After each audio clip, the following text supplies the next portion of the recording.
Gaur, egun garrantzitsua da Abanto Zerbiinarentzat. Izan ere, Aroa 2026-2034 plana onartuta, beste urrats bat eman dugu aspalditik egiten ari garen bidean. Euskarak gure udalerrian bere lekua izan dezan, bizirik egon dadin, eta herritarren egunerokoan gero eta presentzia handiagoa izan dezan. Ez gara hutsetik abiatzen, eta hori hasieratik argi utzi nahiko nuke. Plan honen atzean urte askotako lana dago. Pazientziaz, etengabeko ahaleginaz eta hizkuntza herri gisa garenaren funtsezko parte dela sinetsita egindako lana. Azken urteotan, ESEP Euskara sustatzeko ekintza planak bidea egin du gurekin, eta oinarri sendoa utzi digu. Gaur aurkezten dugun Aroa planak ez du egindakoa ordezkatzen. Aitzitik, ari jarraipena ematen dio, eguneratu egiten du eta 2034ra begira prestatzen du. Niretzat, funtsezkoa den zerbait azpimarratu nahiko nuke. Plan hau ez da bulego batean sortu. Entzunez sortu da. Gallartan, Las Carrerasen eta San Fuentesen izan gara herritarrei galdetzen, nola bizi nahi duten euskara.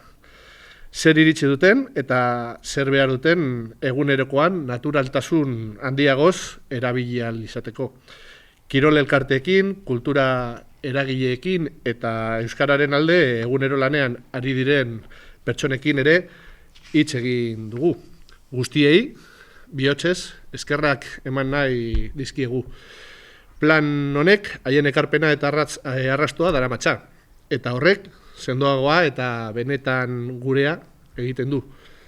Alkate gisa, argi esan nahi dut, euskararen normalizazioa ez dela zinegotzi edo sail bakar baten ardura. Udal gobernu osoarena da, eta hasieratik horrela ulertzen dugu. Horregatik, Aroa planak, hizkuntza politika udalaren jardunaren erdigunean kokatzen du. Euskara, bere egunerokoaren parte izango duen udalerri bat eraiki nahi badugu, udalak berak eman behar du eredua. Baliabideekin, konpromisoarekin eta jarraitutasunarekin. Harrotasunez ere, esan nahi dut hori dela gobernatzeko dugun modua. Seriotasunez, plangintzarekin eta datuetan oinarrituta lan egitea. Erabakiak hartu horretik entzutea. Eta ondoren egindakoaren berri ematea. Ez dugu zaratarik egiten, kudeaketa egiten dugu. Gure ustez horrela eraikitzen dira udalerri sendoak, eta horrela eraikitzen da herrialde bat ere. Herriz herri, hitza betetzen duten, lan egiten duten eta herritarren aurrean erantzunkizunez jokatzen duten udalekin. Datuek erakusten dute, euskararen ezagutzak gora egiten duela, batez ere gazteen artean. Guztiontzat arrotzeko moduko albistea dau. Belaunaldi askoren lanari, gure euskaltegiari, familiei eta ikastetxeei esker lortutakoak. Baina badakigu, euskara jakitea eta euskeraz bizitzea ez direla beti gauza bera. Horregatik, orain beste urrats bat eman behar dugu. Euskaraz aritzeko aukera gehiago sortu behar ditugu egunerokoan. Elkarteetan, kirolean, kulturan eta elkarbizitzarako guneetan. Hori da plan honen erronka nagusia. Euskara ikasgeletatik kalera ateratzea. Kirol instalazioetara, txosnetara eta belaunaldien arteko eguneroko elkarrizketetara eramatea. Horixe da gaur plan hau onartzearekin hartzen dugun konpromisoa. Lanean jarraitzea, Abanto Zierbena, gero eta euskaldunagoa izan dadin. Euskaraz bizitzea, erraza, naturala eta guztion harrotasun iturri izan dadin.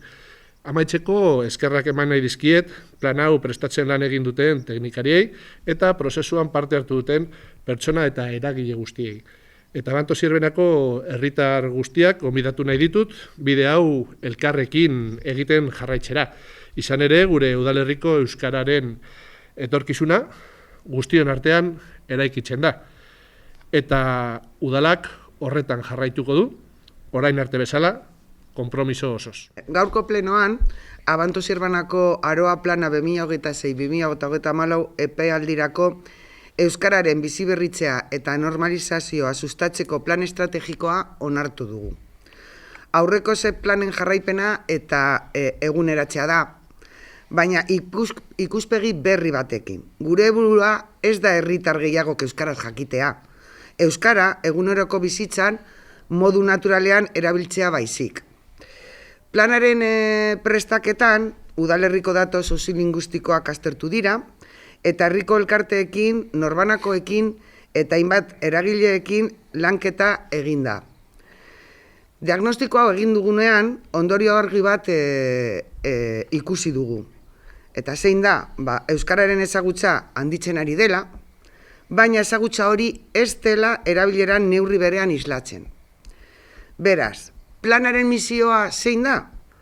Euskararen erabilera normalizatzea eta herriko eremu guztietan sustatzea, hizkuntza eskubideak bermatuz eta euskararen presentzia indartuz. Plan honekin, gure etorkizuneko helburu nagusiak izango dira.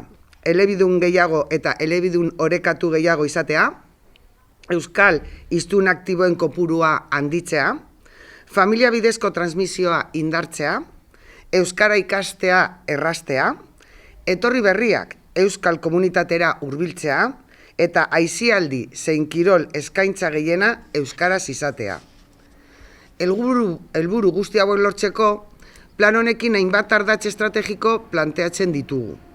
Alde batetik, gobernantza indartzea, hizkuntza politika udalaren agenda politikoaren erdigunean kokatuz, bestetik, herritarren motivazioa eta jarrera aktiboak sustatu nahi ditugu, euskararen aldeko konpromisoa handitzeko.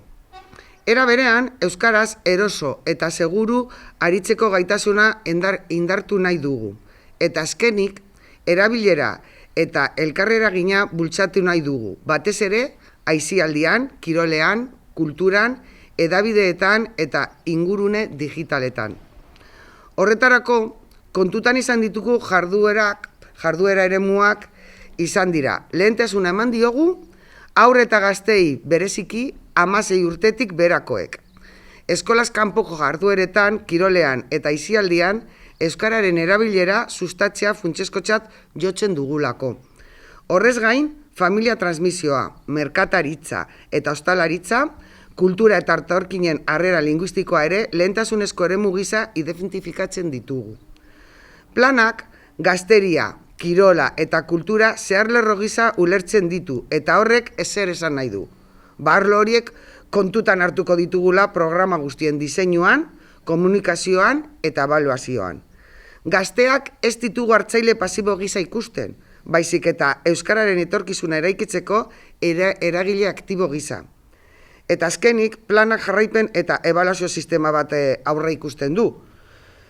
Ordun, urtero hainbat adierazle neurtuko ditugu.